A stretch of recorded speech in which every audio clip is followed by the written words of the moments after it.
Hello and welcome to this edition of Studio Talk, or Studio Gear, or Gear Talk. However, the words I have put them together before you that have led you to this video are distinguished and laid out.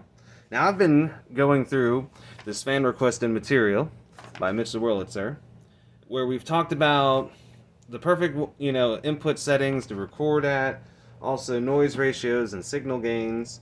We've also gotten into compressors and effects on how to use the machine itself. Now, I've also given you my little tips and tricks on panoramic audio.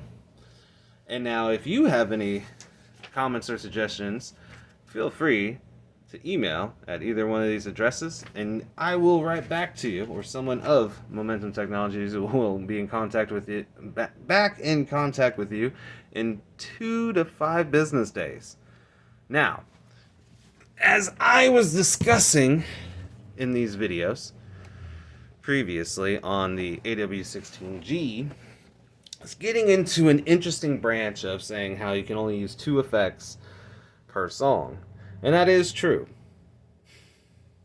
That is not an overstatement.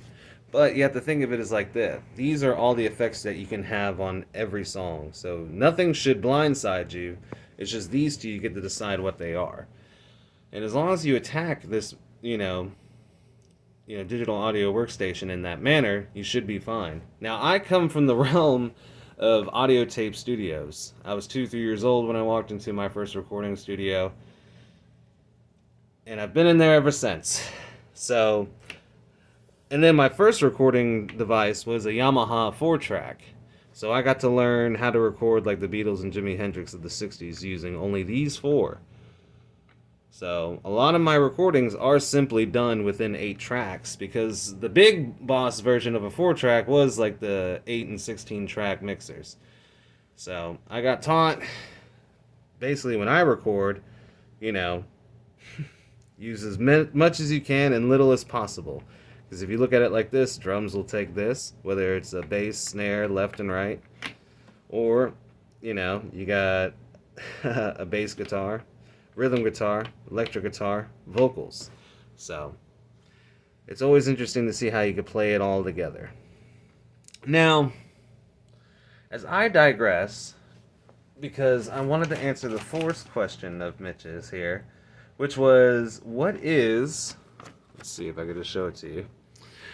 As he said, I would love for you to do a video on the setting and input levels using the AW16G and the best signal and noise ratios for the AW16G, along with using the compressor in tandem, which is the point of this video itself. I would never, ever, ever, ever, ever, ever, ever have any of these on when I'm recording. And that is the truth. I do not use any of those personally myself. I'm saying you can. I'm saying it's not recommended. As I was taught in early days of recording, especially when it came to distorted guitars, they always asked you to do it clean, and then they would add the effects later in the studio. Obviously, we know there's pedal boards now, and there's a whole subgenre of level of what bassists and guitarists and other musicians do with their gears, whether they're percussionists and they like to have delays and choruses through their microphones when they're playing, whatever your groove may be. But when it comes to putting it on tape or literally recording it, it has to be virgin the first time through, unfiltered, unmitigated, it has to be what it is. So if you're dealing with someone who, can't enunciate into a microphone or even project their voice, having the compressor on before you're recording is not going to help. Now, people do it, and you can do it with this machine. I personally just don't do it. And to be quite honest, you would basically spend like that 4 hours tweaking the compressor to be exactly right, and then finally recording the track, hoping that, say if you're using a guitar, the strings haven't gotten out of tune or one breaks in that amount of time that you spent setting that up to lay it down. Or if you're doing vocals, by the time you have it all perfectly done, the person singing's vocal cords are already raspy and needing a cup of tea.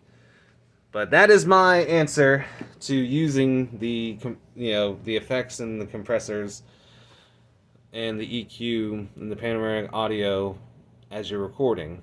The only thing I suggest is, as I said before, make sure these are all centered, whether we have this track centered, this track centered, this track centered, hit record. That is the only effects I do when I record. Otherwise, I don't touch the EQ, I don't touch the compressor, or none of that. None of that stuff comes out until I'm mixing, till once everything's recorded. I mean the drums, the bass, the guitar, the vocals.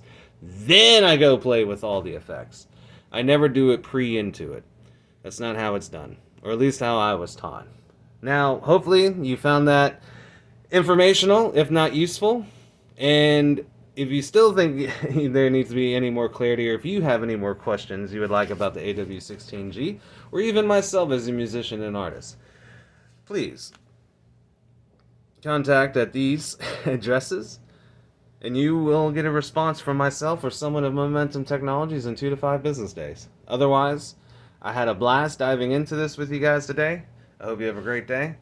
And just remember, peace and Jah love, and music equals life.